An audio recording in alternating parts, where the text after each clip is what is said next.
One of the things that everybody up here on the stage has talked about is compassion in action. Two of our speakers today told stories of moments in time that were overt displays of compassion and understanding. Me as a Louisvillian, Ali's funeral and everything that surrounded that was a moment of very pure pride. And then the next day came, and then the next day came, and we're back into the same place we were, into the same rhythm we were. So I'd like to start with Dr. Cosby here because you live it, and because you were obviously a part of Ali's funeral. How do you take individual moments of collective compassion, empathy, understanding, and translate them into everyday actions? The great James Baldwin said, "You will never fix what you don't have the courage to face." And perhaps one of the best expressions of courage is to honestly face the ugliness of life and the pain of this country's racist past and the illusion and present and the illusion of American exceptionalism.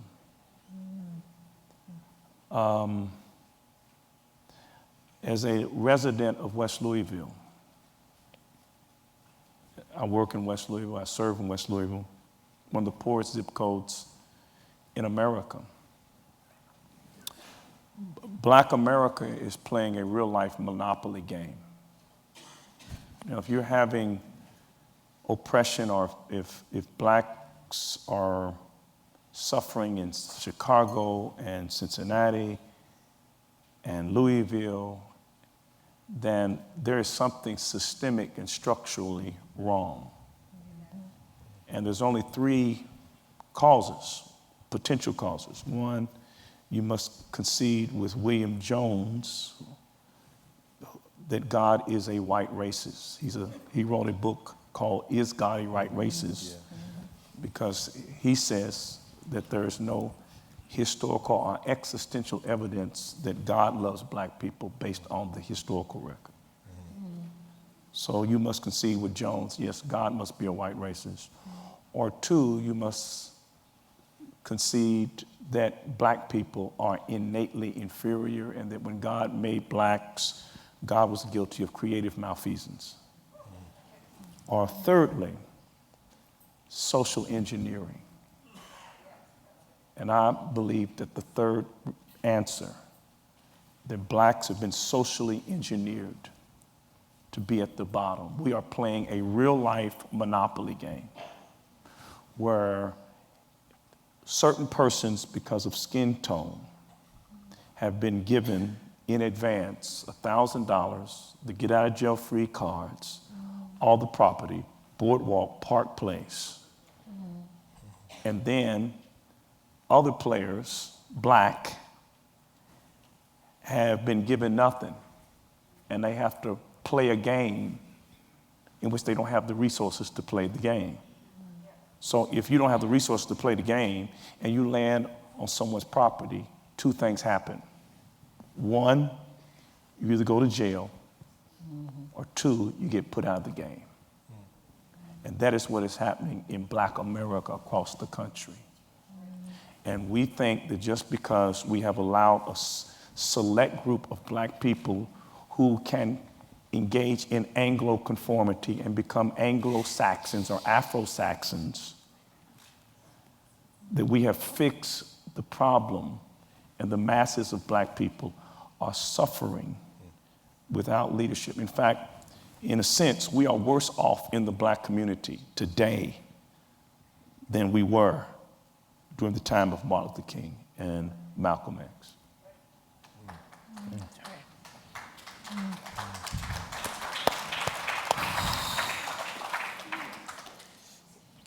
There's a, first of all, you know, again, as I hear you speak, and as I heard you speak last year, what I find so profoundly resonant with your framing is the reminder, the historical amnesia that sometimes we have that genuinely make people feel that somehow these are issues of yesteryear. And I think, so I appreciate you again framing it for us that way. I also want to think about moments. I think because moments matter, and it's to put moments in perspective. A moment doesn't, as you were precisely saying, doesn't eclipse 350 years of history. A moment does not negate that systems still need to be brutally and honestly confronted, but they do lift the human spirit. They do allow us to see what is possible. A real poignant example. Again, I like to think local because I think sometimes our narratives, when they, we can think at the local global intersection. The civil rights movement is something that we're all, those of us who never lived through it, someone like myself who comes from a different background is still a beneficiary of it.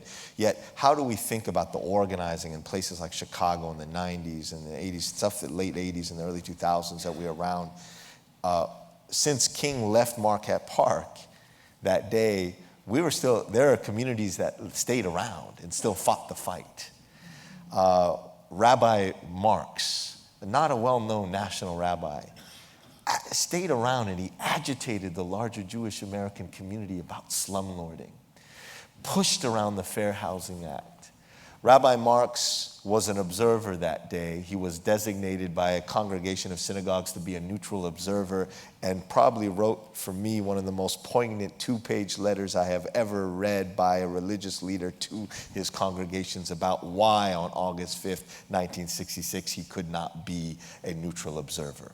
And challenged in not only the larger Jewish community, but even the foundation of Jewish belief and its relevance in North America if they did not take a stand that day.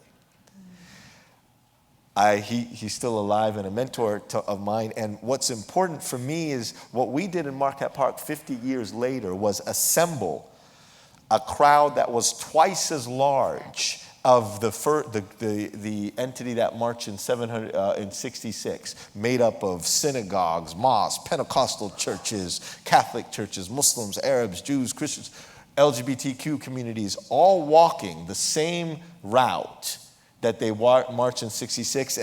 And what was the culminating moment was after 5 years of organizing, we collectively door knocked, raised money, pulled in basements of churches and synagogues, and built the first living memorial to King in Chicago that is now placed in Marquette Park. Jesse was with us, who marched there with it August 5th, 66. But it was a collective coming together. It doesn't solve Chicago's problems, but it was a powerful, redemptive moment that even in the face of the darkness, we could come together and lift up possibilities. In organizing, we talk about them as leaving open the radical possibility of the world as it could be.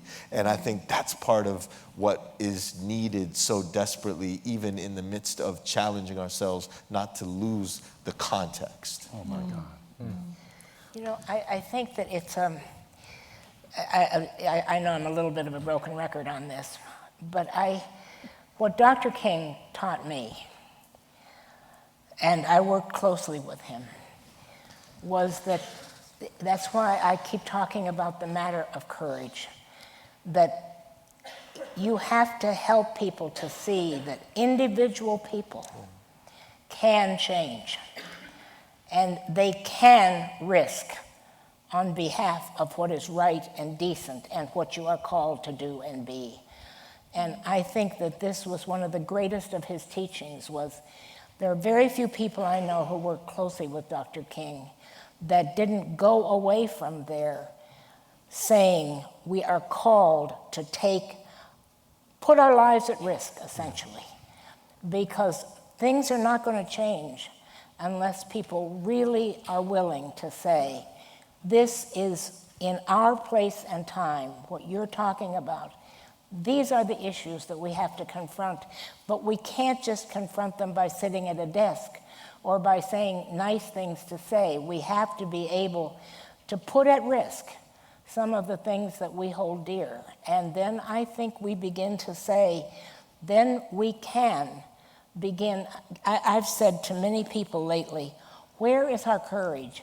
Where is what we can step out and do? One of the things that Dr. King put into many of us was the courage to take the risk, to be unpopular, to stand for what was right, and to take the risk that it is. Because still have to say, to step out and to make things different.